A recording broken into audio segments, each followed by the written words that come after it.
Sexta-feira da 15ª semana do Tempo Comum. Eu sou o Padre Pedro Paulo. Iniciamos agora mais um programa, a Bíblia no Mundo de hoje. Bem, nas sextas-feiras, costumamos, e o faremos ainda hoje, costumamos apresentar uma antecipação, um avant-première deste Evangelho, que será já o Evangelho da 16ª semana do Tempo Comum. Sempre sob o mesmo evangelista, São Marcos, ainda no capítulo 6, dos versículos 30 a 34. Naquele tempo, os apóstolos voltaram para junto de Jesus e contaram-lhe tudo o que tinham feito e ensinado. Jesus então disse-lhes: Vinde comigo para um lugar isolado e descansai um pouco. De fato, havia sempre tanta gente a chegar e a partir que eles nem tinham tempo de comer. Partiram então de barco para um lugar isolado, sem mais ninguém. Vendo-os afastar-se, muitos perceberam para onde iam e de todas as cidades correram a pé para aquele lugar e chegaram lá primeiro do que eles. Ao desembarcar, Jesus viu uma grande multidão e compadeceu-se de toda aquela gente, que eram como ovelhas sem pastor, e começou a ensinar-lhes muitas coisas.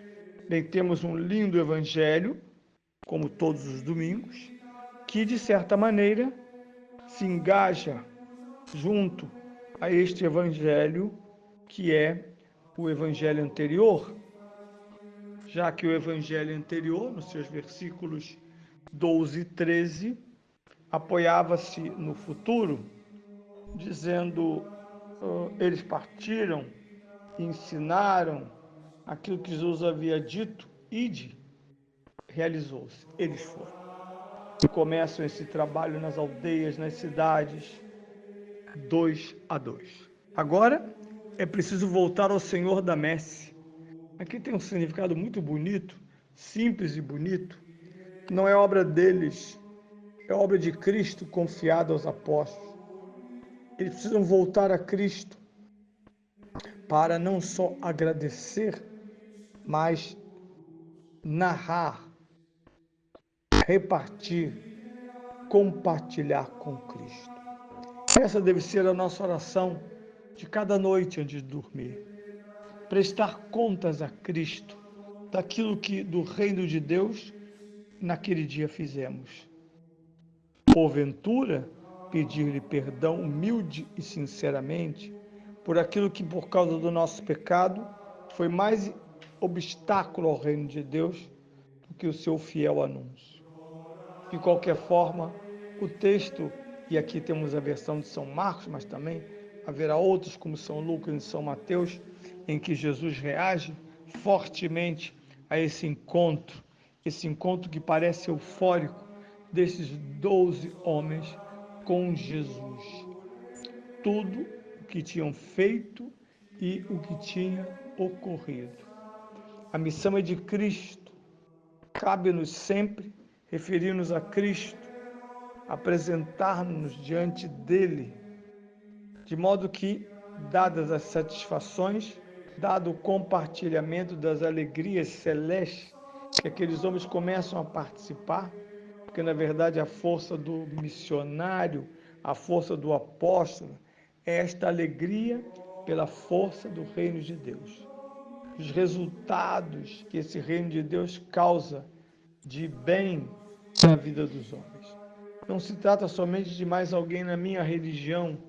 Isso a igreja condena, o mais grosseiro proselitismo, mas a igreja, ao contrário, conhece esta alegria juvenil de quem volta depois do primeiro dia de aula e conta tudo em casa, o que aconteceu, a professora, o professor, os colegas, a merenda, o recreio, os problemas, alguma briga possível, mas é um momento de encontro. A minha oração diária deve dar contas a Cristo da minha vida.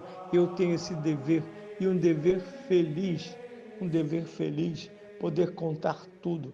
Imaginem aqueles 12 homens como crianças, dizendo: Jesus, vimos isso, vimos aquilo.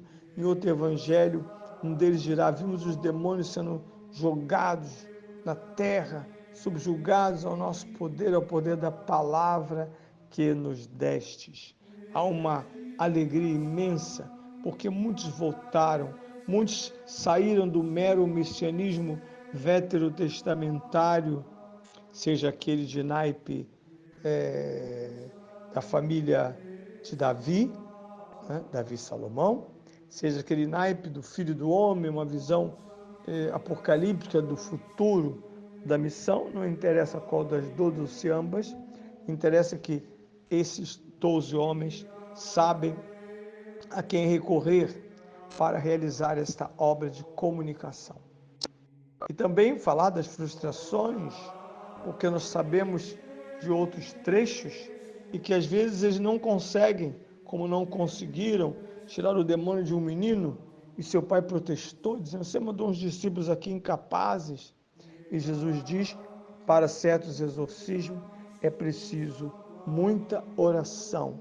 E eles ainda não chegaram lá, chegarão, porque toda a igreja, a toda a igreja de toda a igreja, Cristo sentenciou: as forças diabólicas não prevalecerão.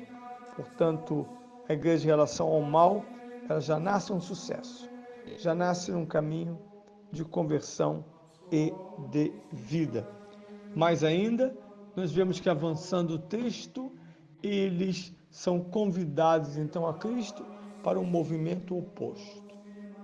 De todos aqueles dias, não sabemos, foram 15 dias, uma semana, quanto tempo durou esta missão? Não sabemos. Meses? Não sabemos. Sabemos que num certo momento voltam, se reencontram provavelmente em Cafarnaum e são convocados agora a ir para um lugar deserto, sossegado, para, na intimidade com Cristo, contar suas histórias de pescadores, grandes histórias que só eles viram e ouviram. Eles sabem o poder, a dinâmica redentora do reino de Deus, porque a experimentam através do próprio apostolado. Pelo apostolado, permitimos que a nossa ação, unida a Cristo e por Ele designada, possa realizar o reino de Deus entre nós, trazendo aquilo que é próprio do reino. Onde houver o reino de Deus, haverá alegria, haverá um coração magnânimo, haverá generosidade, não haverá medo e muito menos covardia. Ao contrário, quanto mais próximos do reino de Deus, mais sabemos que somos aptos. Lembrando que o grande mestre interior do Cristo em nós é o Espírito Santo. Através do Espírito Santo invisível, nós nos apoderamos ou somos apoderados pela pessoa própria de Cristo Jesus. E esses são os que, de fato, receberam de Cristo este belo projeto de vida, esse mandato e esta missão. O texto vai desenvolver-se, mostrando exatamente como Jesus tem cura também da nossa oração, do nosso silêncio. No meio de tanta euforia, de tanta alegria, quantas coisas escapam. Assim como no meio das tristezas, desânimos, quando um operário olha para trás e abandona o bastão, ali também é preciso parar para meditar. É uma pena que os fiéis leigos nem sempre encontrem facilitações para fazer retiros. E outros muitos são mais culpados ainda, porque, tendo retiros, nunca participam. Quantos daqueles que me ouvem agora nunca participaram de um retiro espiritual? Nem para a Quaresma, nem para o Natal, nunca. Parecem umas máquinas, nunca param, nunca se calam, nunca se ajoelham, nunca mergulham no silêncio, a força de Deus, como esses homens experimentaram lá em Cafarnaum e depois dirigindo-se ao extremo norte de Israel, à cidade de Cesareia de Filipe, onde irão se encontrar a sós, pelo menos durante algum tempo, e meditar e se alegrar com as coisas que viram e ouviram.